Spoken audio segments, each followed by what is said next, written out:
Hi, Hello. everyone. Hello. Oh, I'm so excited to bring everyone here today.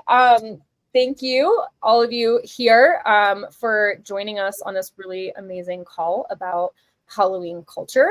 Everyone that is listening in and joining us on LinkedIn Live, we'll give you a few minutes to kind of like populate yourselves in, grab some of your favorite, fall drink, and like cozy up with us for the next 40-ish minutes as we chat through Halloween and culture and what's happening.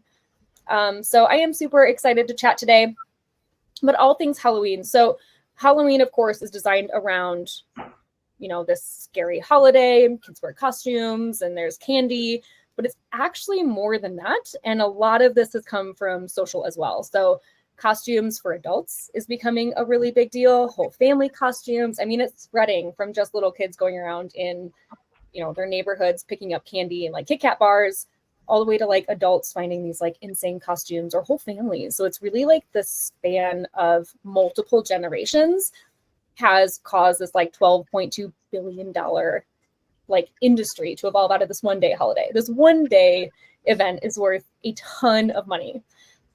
So for those that are listening, remember, even if you're not in the Halloween space specifically, your customers are. And you want to be where your customers are. You want to meet them with the stuff that matters to them. You want to understand exactly what they're talking about in the space for the time that's important to them, which right now in October is Halloween. So we'll dive in today to talk about how Halloween has expanded just a little bit past Halloween. It goes into things like books and fashion and, of course, film and movies. And to dive into this today, I'm really excited to introduce Sheri Conn. She is the global GM at Horror Inc., where she's reinvigorating the iconic Friday the 13th franchise. Remember Jason with the mask on, that guy. So she is bringing all that back, and she'll dive in a little bit more about what she's doing, what's so important about the work that she's doing, and what Horror Inc. does, not only for the holidays, but like year round. There's always stuff happening in horror. We also have Sara Wilson.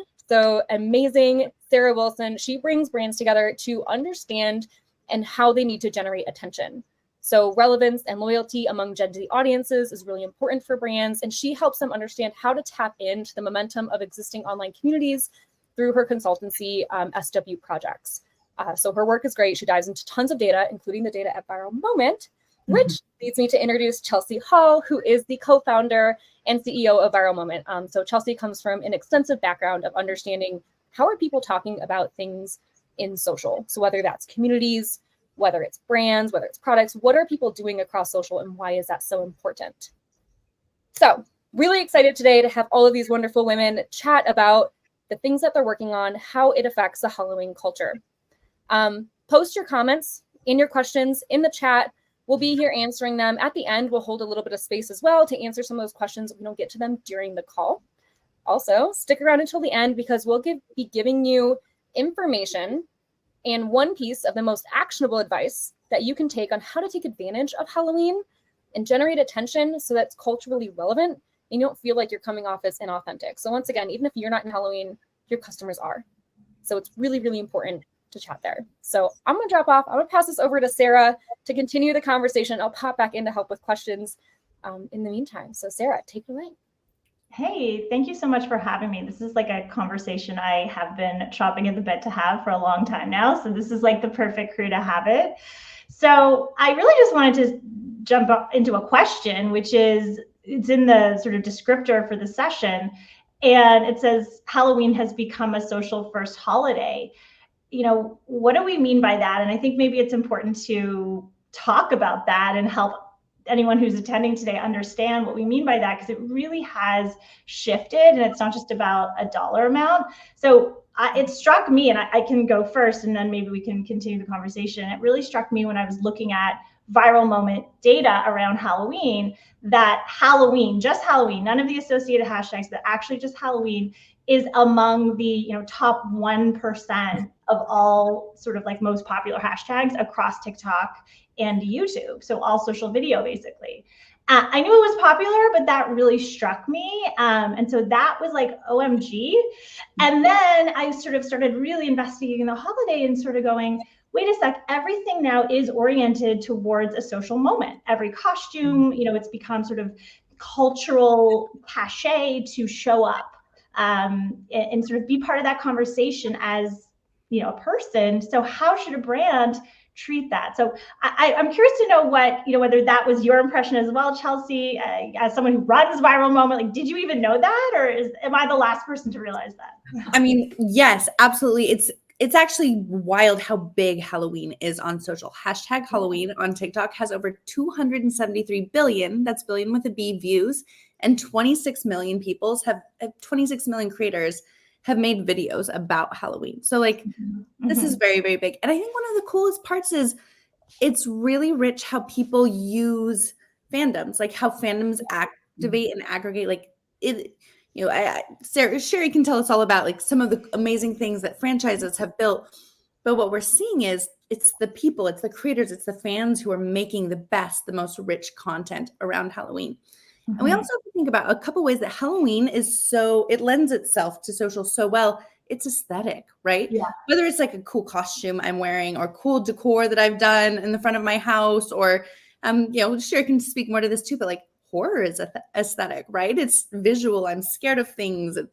It's blood, it's makeup. So because of that really rich aesthetic vibe, we're just seeing communities go off on Halloween. One of the funnest things I'm seeing about Halloween this year in our data are how important vibes are. It's kind of the year of the vibe, if you will. Halloween vibe is another hashtag that just has billions of views, and we're seeing so much really cool video first social content that's vibey and vibing. So loving watching all of that blow up as this, just as a major proof point that yes, Halloween is social first. Communities are showing Halloween aesthetically on social. And the brands who are winning are the brands who are capitalizing on that and tapping into that. Very much so. I wonder just if we could break down, because I know there's obviously a lot of brands who are attending. I wonder if we could break down kind of like what you two see as the differences between sort of those trends that I know ViralMoment is like so awesome at tracking, and then passion communities, what I am obsessed with, and then Sheri, fandom. So maybe each of us could take that, and maybe Chelsie, you take trends, I'll take passion communities, you take fandoms, because I think it's important to distinguish, and we're going to be talking about all of those today. I love it. Well, I mean, yeah, I'll start, and Cheryl, I'll quickly pass the baton to you. But one of the things I want to talk about too is like the interaction between all of those, right? Like trends can be really quick, fast things, right? Like a fun dance people do or a cool way people do their makeup. But it's actually way bigger than that. It's more about how do cultures form? How do fandoms form? And like what are the through lines between those cultures and the way they interact? So that's really what we're measuring at ViralMoment. And we're seeing some really cool things. We talked a little bit about beauty and Halloween and the way that beauty creators are making looks around some of their favorite fandoms and characters. Like that's one of my favorite trends that we're watching right now. I did a quick poll in our data before this, and I saw just over the last 3 days, there have been over 60,000 beauty videos made with Halloween makeup. How fun is that? Like people are so engaged. And then what I'm loving is, you know, there's cool, like generic looks, but people are dressing up or doing their makeup as a lot of their favorite characters, which I think Sheri just speaks to that. Like fans own the conversation or are driving the conversation about, you know, the fandom and their favorite characters and franchises. I think that's such a good point. Yeah, Sheri, could you talk about that a bit? Because I think fandom, I personally think about as much deeper than just a one-off trend. Yes, I agree. I think fandom becomes year-round. It's lifestyle. It's how you integrate what you love into your life in different ways. I mean, obviously, Halloween in the horror genre is peak season. You know, it's the holiday. It's the holiday time. But really, what we're seeing with horror from an entertainment perspective and a fandom perspective is it is year-round. It has grown so much over the last 5 to 10 years. Really exponentially, which is really interesting. There's more entertainment than ever being made around the horror genre and subgenres, which is really interesting. Horror isn't just kind of the classic Friday the 13th Jason anymore. It's so much more nuanced. And so there's really something for so many people out there. So the audience is getting broader, which means the fandoms are getting broader. And so it's going wider and deeper at the same time, which is interesting. You're seeing those fandoms go younger than ever before in horror, like true horror, and more female. Yeah, and that is fascinating because I don't know, that feels very surprising. Can you share more on that? Like, I was personally surprised by that. I know it's really interesting. You know, I think that, you know, kids always get younger faster these days. And the movie industry is catering to that as well. So 2 big recent hit movies that came out over the last year or so, Five Nights at Freddy's and Megan, they were designed to be rated PG-13, very much catering to that younger horror fan audience, both guys and girls. And so between that and more gaming, that obviously skews younger, both male and female, in the horror genre very specifically, more streaming series, you know, it also lends itself to younger audiences as well. You know, Five Nights at Freddy's, when it opened theatrically, it was PG-13. 80% of the theatrical audience that opening weekend were under 25 years old, 58% male, 42% female. And they broke box office records that weekend, which is unbelievable that you know, this game going to the big screen could do that. But it's because guys and girls wanted to go out to theaters and have this scary, like, jump scare experience together.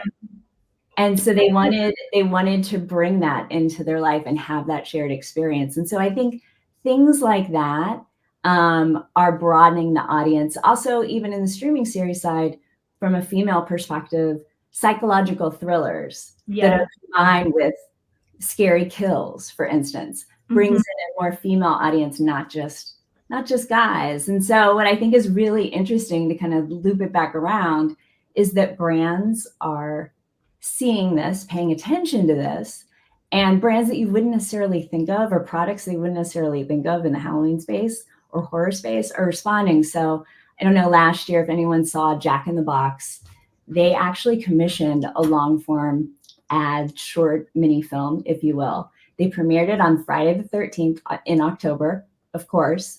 And they hired actual horror writers from like Saw, which I thought was really interesting. American Horror Story, they hired writers from that movie, and they brought in and they created a story first ad that had Jack in the Box in it. It was very unexpected, very fun, very engaging, but it still stayed true to the brand. Yeah. That bit of wry humor that Jack has, right? I think what you're calling out is so interesting. It's brands that are understanding Halloween as a cultural moment, not just a one-off holiday. Like, it's really changed, and that is a key shift, I think, for brands to get. Because as a cultural moment, yes, the most important moment is going to happen October 31st, but that is the moment. That's one moment in sort of a full 365 year of this is culture now, and how can we participate in culture? Very much so. And, you know, Liquid Death is a great example. Is a brand that was born of, you know, horror, which is water, you know, canned water. And their whole MO is crazy, extreme, scary, monster, death, skull, you know, all of this. And then even more unexpected than that is a water brand is that they partnered with Elf Beauty. Right. And last year created a coffin-shaped makeup holder with custom makeup inside to create your goth kind of kiss look. And it sold out instantly. And so all those unexpected partnerships, I think, are really interesting. Like you said, Sarah, whether it's the moment, the day, Halloween, or just in culture. Yeah. Understanding audiences and bringing them together in unexpected ways. We've actually found a ton of really great data about how big the moment is too, and how big the culture is. Back to, like, it's not just the day of. With ViralMoment, we can actually track the Halloween conversation year over year and when it starts and when it starts to grow. And through 21, it would really pick up about early August. And that's when people started talking about Halloween and sharing things. But actually, this year we saw lift in mentions in early July. And people were already starting to talk about Halloween, and like a lot of the keywords, scary and spooky and costume, were already going off. And a lot of the conversation was like, what costume should I wear? What will be the big costumes? Predictions. So creators were kind of anticipating the season. But it's been such a cool thing to just watch how huge this season is. It's August. It's now bleeding into early and mid-July, August, September, and October. Like this is.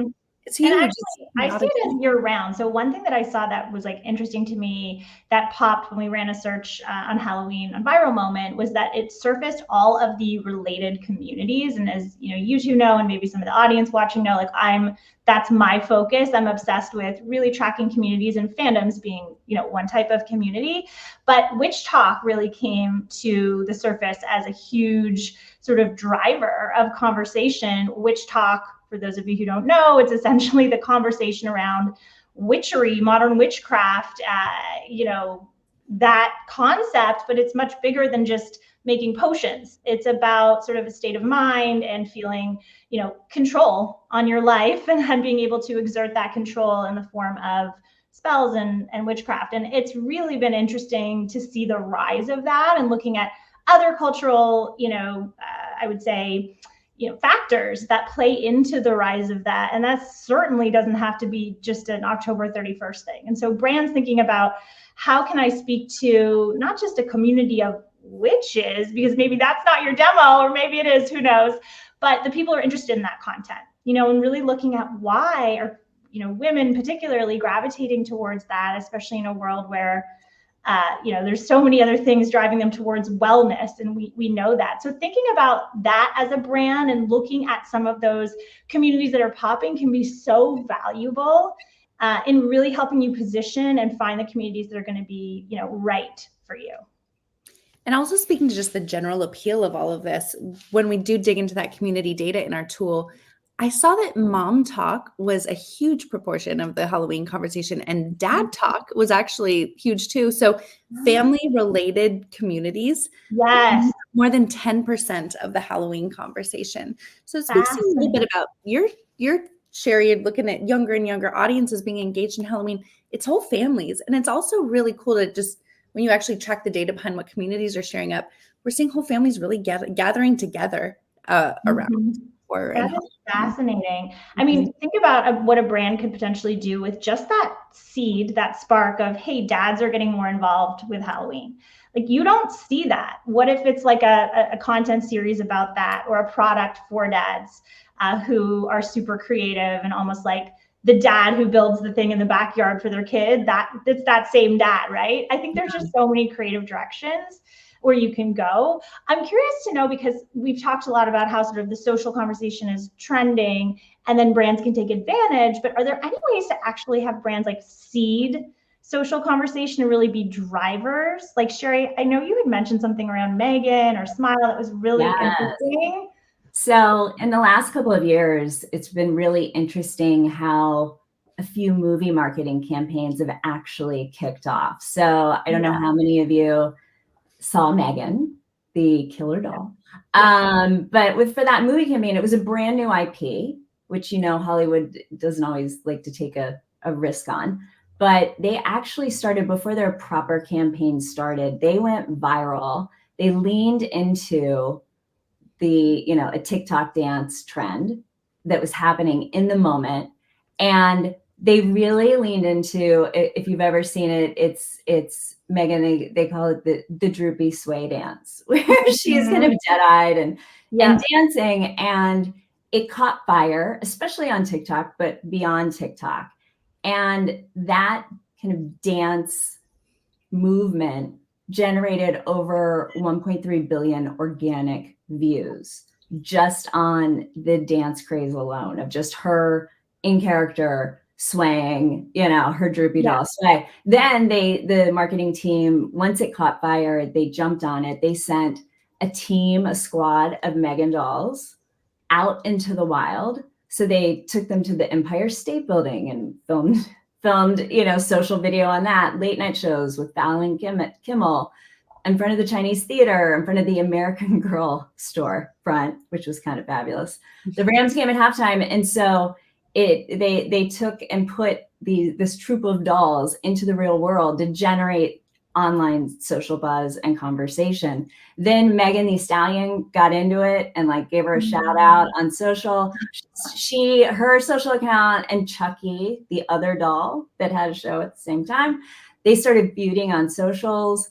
That then made it into an episode of the Chucky streaming series, which was building a flywheel of they were just building, but it all started with that TikTok dance trend. And then Smile was the year before in 2022. And again, brand new IP, horror, total horror. Before the proper movie campaign began, the marketing team bought 4 tickets behind home plate to a Major League Baseball game and put an actress in a neon Smile t-shirt and she was like in character the whole time, her creepy smile right behind home plate. So basically what they did was, for the price of 4 seats behind home plate, they created a 4-hour commercial with their creepy smile. And so she was sitting for most of it, and you can't miss her. Then she stands up just to really hit home the point. And that took off. I mean, immediately something, that they put out there in this baseball game, everyone went to social and started that crazy, crazy social conversation. Then they leaned into it. They put actors in the Smile t-shirt with the creepy smile at the plaza on the Today Show, like out in the plaza of the Today Show, more baseball games, NFL games. And they really leaned into the evil and the creepiness and the real world among us into that, and really generated loads and loads and loads of organic social buzz because people were super quick to share it on all the platforms. Well, and I love what you said. It was a 4-hour commercial, right? When the actress was behind home plate, but it actually was so much bigger than that. And I think that's where you really see brands winning. One of my favorite things that we've said lately is every brand is now an entertainment company, and the best ones give their customers a microphone. And what that really did was activated so many creators on social to go talk about it and create video. And the Megan dance, yes, the Megan dance was great. They seeded that, they started that, and it was so engaging. But the real richness came after, not during the dance, but when people started to recreate it and make it. And then you get that word of mouth and that community and all those people talking and engaging about the fandom. And I know this, for myself, if I actually make a video about something or create content, I have ownership now, right? I feel like I'm part of that franchise and that community. And that's where we just see brands killing it, for lack of a better word, when they're I can't believe we didn't use that in our description already. That's amazing. But it's how can I take my IP or what I own or what I do and enable people to talk about that and go make and go become a part of my community and my franchise. And that's where the magic really happens. Totally. That participation piece is so key, because even as you're talking, I'm like, what other holiday has those opportunities for participation as much as Halloween does? I mean, what are we going to throw our turkey on the table and take a picture? Come on, this is the actual time. And so it makes sense that it's created this incredible, tidal wave, this wave of interest, because it already has all the key ingredients. And now it's just a matter of throwing fuel on the fire, really. I wanted to ask a little bit about for the fact is we've talked about, how this is much more than just one day. Are there any other key moments throughout the year that brands should be paying attention to these themes? I'm just curious to know. Yeah. I would say coming from the entertainment world, Valentine's Day has always been an amazing counter programming moment for horror. Valentine's Day for horror? Yes. And so obviously Halloween, the season, of course, but if you pay attention, so next Valentine's Day, around that time, pay attention to horror movie marathons and new premieres. So Megan came out in January, leading into that season. Halloween is a really interesting counter programming time for horror. Especially for women. What do you mean by counter program? Just so I know, counter programming. I'm not familiar. It's just unexpected. Okay. You wouldn't expect that you would do horror things on the day of hearts and roses and things. Yeah, it's that so many horror fans lean into Valentine's Day as the second moment of the year. Totally. One thing I wanted to jump in and here that we haven't even talked about is the way that brands have become kind of iconic players in and of themselves in the conversation. I mean, this week on SNL or last week or whatever, there was a Spirit Halloween hilarious sketch about like the ridiculousness of Spirit Halloween. I obviously love Spirit Halloween. Just seeing what they've done in terms of cementing themselves in the cultural conversation. I've seen Michael's, the craft store, do that again this year. And when we think about communities in the rise, I think we can't exclude brand communities. People are talking about you. They're driving conversation, and they're sort of entry points to that. So I think that's been really incredible to see. And Spirit Halloween, I love that they've integrated the social conversation into their actual product offering. Like they brought in Chipotle, did a deal with them where they have like Chipotle burrito costumes. So like you have to think that this is part of the cultural conversation as much. And there's Michael's as well as had hilarious content this year, because on their shelves have been some of the most ridiculous like skeleton sculptures. And so TikTokers are going in there making content. And it's unclear if this was something Michael's seeded, but it's really smart if they did, because they're like purposely putting things on their shelves that are going to seed cultural conversation and content. To your point, Chelsie, entertaining content. Well, and that's why listening to fans and understanding your fandom makes so much sense, because brands are always asking, where do I have permission to play, right? Does Michael's have permission to go make a ton of Halloween content and show up in the right communities and comment sections? But if your fans are doing it first, right? I think you mentioned, Sarah, there was this fun Michael's video where people had skeletons and they were activated, like making fun videos. And what that did was the community said, hey, Michael's, you have permission to play here. Like we see you as entertainment in the Halloween conversation.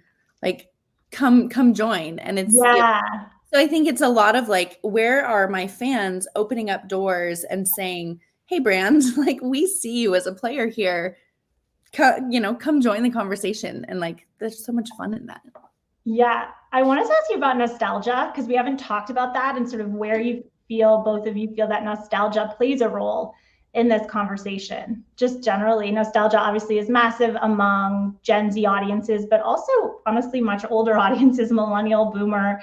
And it just feels like a very natural fit for this moment, especially, I mean, you're running the Horror Inc. franchise. So like that's nostalgia on a stick, right? Like, tell us about that.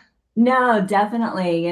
Classic horror is bigger than ever, and that's what I call Friday the 13th and Jason, along with some others. And, what's so exciting for me at Horror Inc., because we're the original owners of the Friday the 13th film franchise, is how, again, deep and wide and across multiple generations, Jason fandom goes.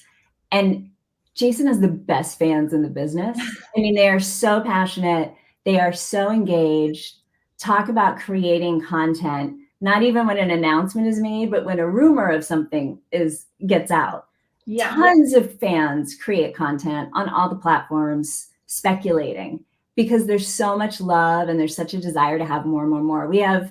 What's really interesting is we have, millions of fans of the original movies, and it's a 44-year-old franchise. There hasn't been a movie since 2009. We have millions and millions of fans that are on every single platform. Some older fans tend to be, the older demo on Facebook, because they formed fandoms and communities when the platform first launched.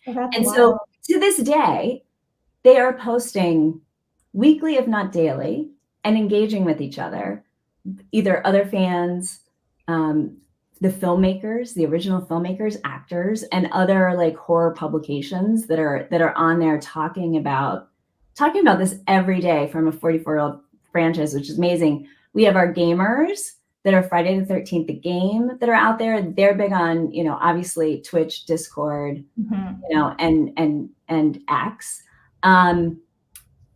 We have TikTokers. So again, nothing's happened in a while. We're getting ready to gear up for all kinds of fabulous things. But when you look on TikTok, there are 3.7 billion with the B views of videos with the hashtag Jason Voorhees or Jason. 5.5 billion views with the hashtag Friday the 13th or F13, which is just amazing. So there's not just high awareness, but high engagement and just off the charts levels of fandom for all things Jason. and including celebrities, which is fascinating. You know, Eminem just kind of paid homage to Jason with the hockey mask and coveralls and his Toby music video in July. Kanye is a huge fan. He also wore a mask in March when his new album was releasing. LeBron James is a huge fan as well. So it's just, Jason is in the zeitgeist in 2024 as much as he was back in the heyday of movies, which is... When you speak about that, I feel like I need to tease out a few key things just to help brands understand why this is. I think that there's something about nostalgic franchises, nostalgic things connecting you to a younger version of yourself that was like pre-polluted with all of your adult world. I think there's a piece of this, obviously, that we spoke about that's really about tapping into a cultural zeitgeist, a cultural moment that is being talked about. So it feels like you're part of something, and we have so few collective conversations that we can be part of anymore. So this feels fun. And then I think that there's something about what you said earlier, the experience of horror and how horror is, you know, implicitly an experience. You are being moved, you are taking part in something. It is participatory. It's almost like TikTok before TikTok, right? You're participating in an experience. So it really does lend itself. So I just wanted to tease out those three things, because those are things that, even if you have nothing to do with this franchise, you can build into your content. Absolutely. Hey, Elizabeth. Hi, I am back. This is fascinating. I was actually like kind of sad to hop back on, but I want to, in the essence of time, make sure that we can cover off on a couple of questions that have come over, and of course at the end have the time to drop a little bit of like, what is an actionable insight. So a quick question, which I think actually works really well with where we just kind of left off on nostalgia, that came through, is the genre of horror seems to be getting a little bit younger and a little bit more female-led. So kind of a two-part question that we got in an email from somebody that's watching right now is, can we expect to see more female-led horror characters in the future? And also, why are they getting younger? I would think yes. With the success of like Megan and Smile and others, I think you'll see more female-led in horror in general. I think also some subgenres really, again, appeal to women, like that psychological thriller. So, you know, I think that we'll see more and more of that. And, you know, again, I think it's getting younger. One, it's a little bit of a chicken and the egg, right? It's that younger fans and female fans are more drawn to it because they're seeing more things that are appealing to them and they relate to, and it turns into those communities and fandoms. And then on the flip side, people are paying attention to that. So they're creating content to serve those audiences as well, like the PG-13 movies of Five Nights at Freddy's and Megan. And, you know, I think gaming plays a role in this too. And even experiences. So Sarah, you were just talking about experiences as well. You know, what I find interesting too with Six Flags, the last couple of years, they've actually paid to license IP for their Fright Fest for the first time ever. And so speaking to the younger and the older and the super horror and the lighter horror, you know, their IP for this year, their main headlining IP, Saw, hardcore classic, Texas Chainsaw Massacre, hardcore classic, and Stranger Things. So it's a balance. So someone could go for the Stranger Things, right? Even a family to Six Flags, to their Fright Fest, but then they get exposed to Saw and Texas Chainsaw Massacre. So it hooks them in different ways. So there's more discovery than ever before. Oh, interesting. Yeah, I hadn't even thought of that. That's very true. One other thing, when we looked at the book, we looked at all the communities that were involved in Halloween and the horror conversation. We saw book talk really, really popping off. There's so much conversation. We didn't talk about that. Yes. No, we didn't even get into it. But that was another thing that, you know, when you're just book talk also skews female and younger. And there's this giant community that's like growing rapidly and has really emerged over the last few years, driving IP on TikTok around books. So that was an interesting piece of overlap I saw. And I think it sort of opens a door too, where authors and the conversation about books and romance, which has to do with your counter programming, Sheri, but like, and broken hearts, is huge in the horror and the Halloween conversation as well. That is a really good point.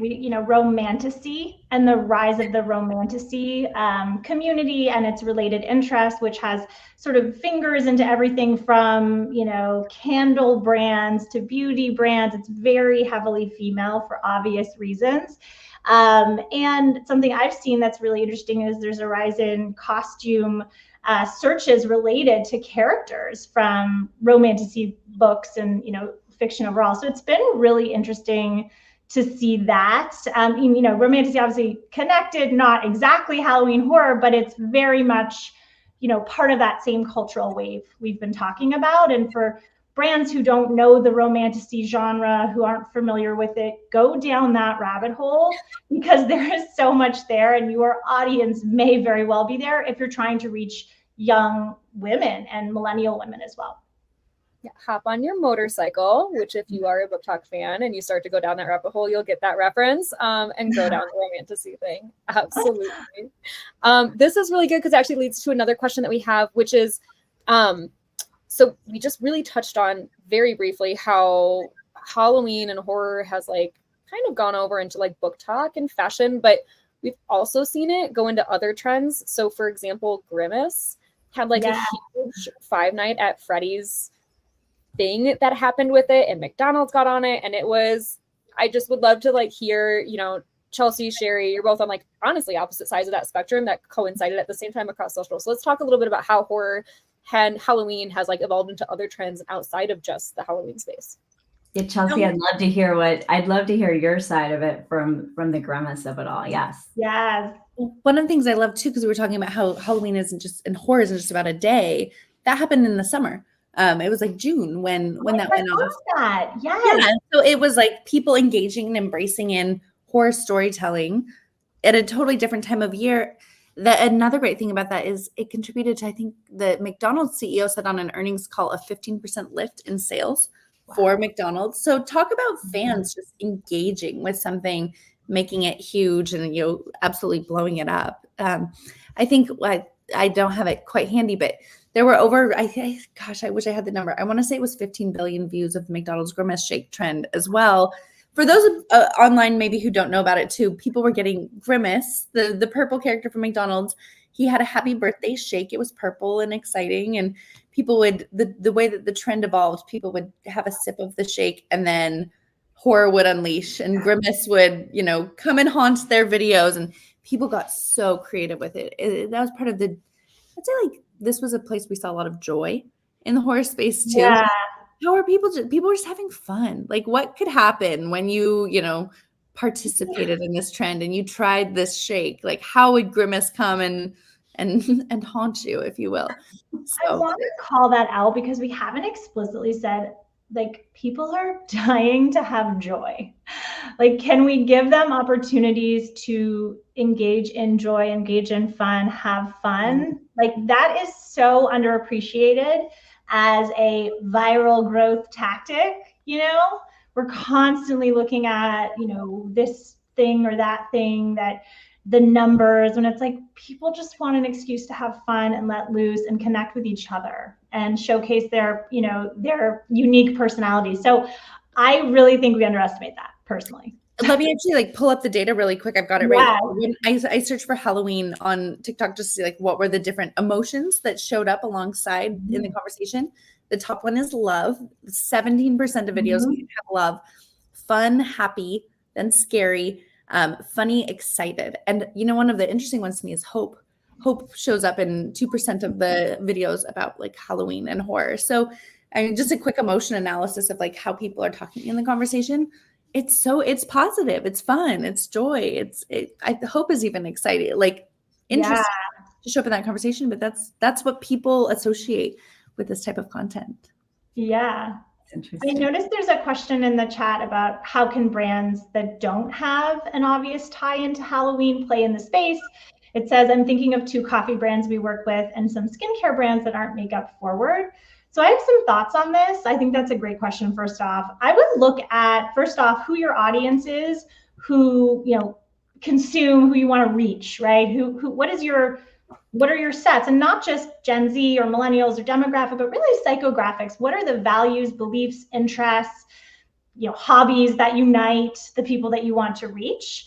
And then think about what's your brand ethos? Like, what does your brand stand for? Is it really about, forging new paths? Like, what is it about?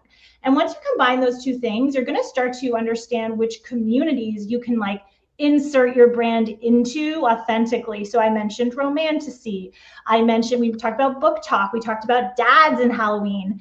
There are various kind of related Halloween communities and fandoms that you can think about which align with your brand. So I don't know the sort of details of your specific skincare or coffee, but I could totally see dad talk for the coffee one, thinking about he stayed up all night making his kid's costume or out trick-or-treating and now he needs a cup of coffee. Thinking about is there a community or conversation you can plug into?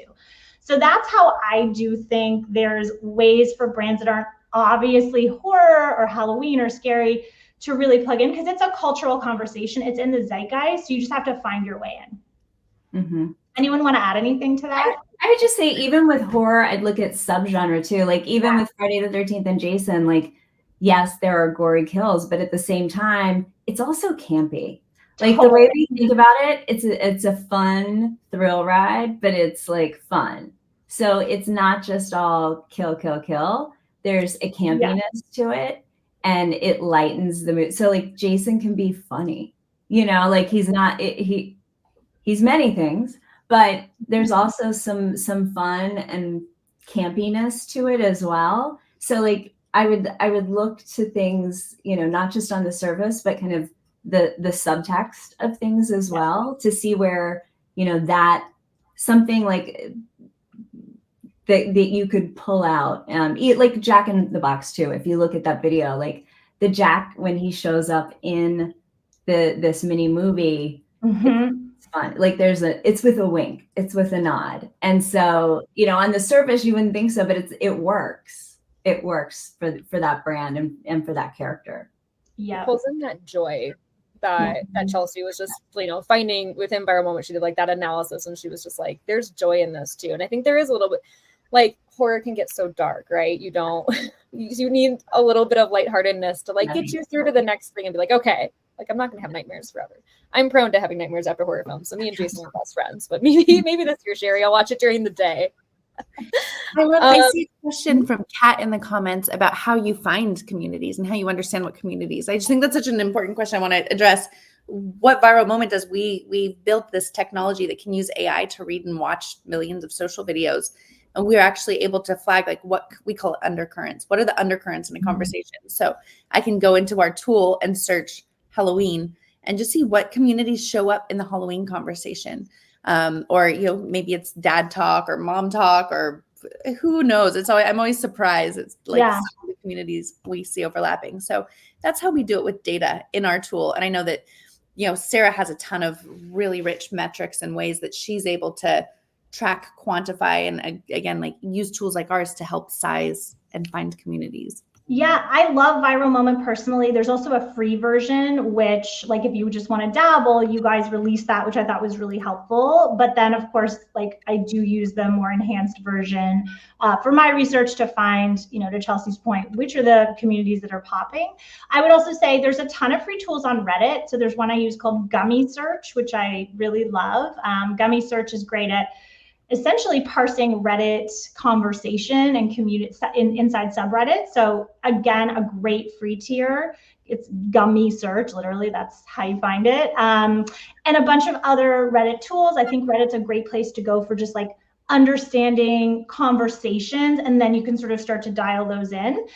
For me, it's less about what is the top trending community, and knowing exactly that. And it's more about understanding cultural currents. And that takes a little bit more of a, let's say, nuanced approach. So understanding the sort of cultural currents, what's driving people, understanding your brand and where your brand might fit in, and then looking at some potential communities that could speak to that.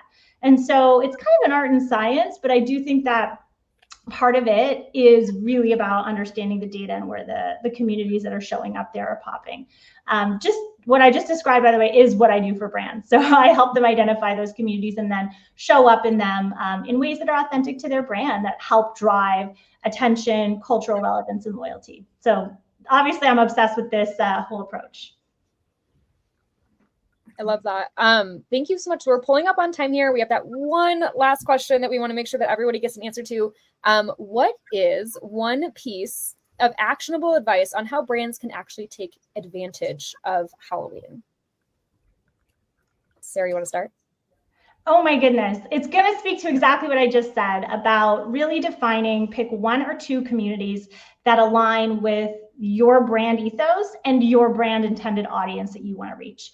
And think about what are the out of the box communities that you could, connect with and figure out what makes sense for your brand to do that. I think that's the most underutilized and underappreciated way of engaging with Halloween and some of these horror themes.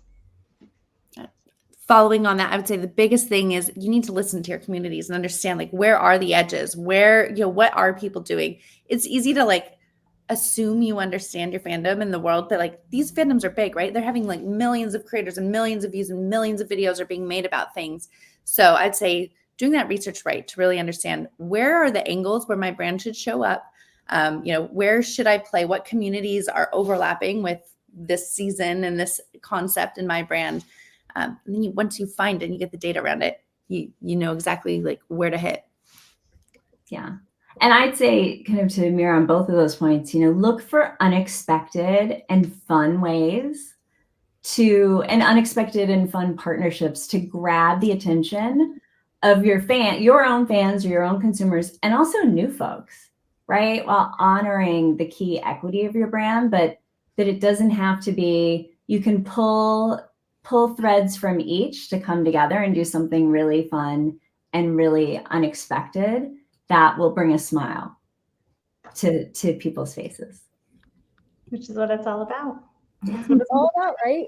Thank you all so much for having this chat with us, for diving into the data. It's really telling us about your roles and how Halloween has affected you and what you all are working towards. For anybody that's in the audience, if you want to chat more with Sheri, reach out to her on LinkedIn. She's always looking for new partnerships and collabs and just unexpected cool ways.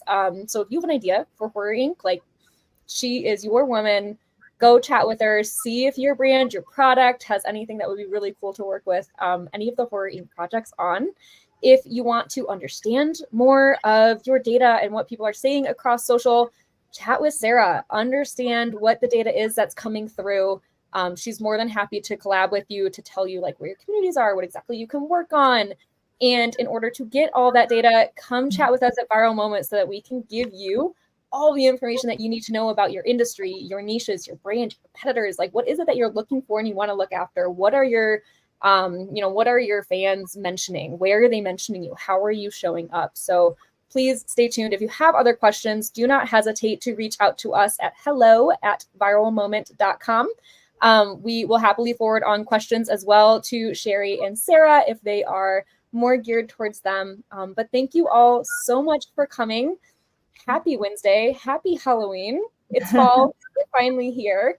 And I'm super excited. We'll all chat really soon. Awesome. Thank you so much, everyone. Thanks for everyone who joined. This was awesome. Thanks. It was so great. Bye. Bye.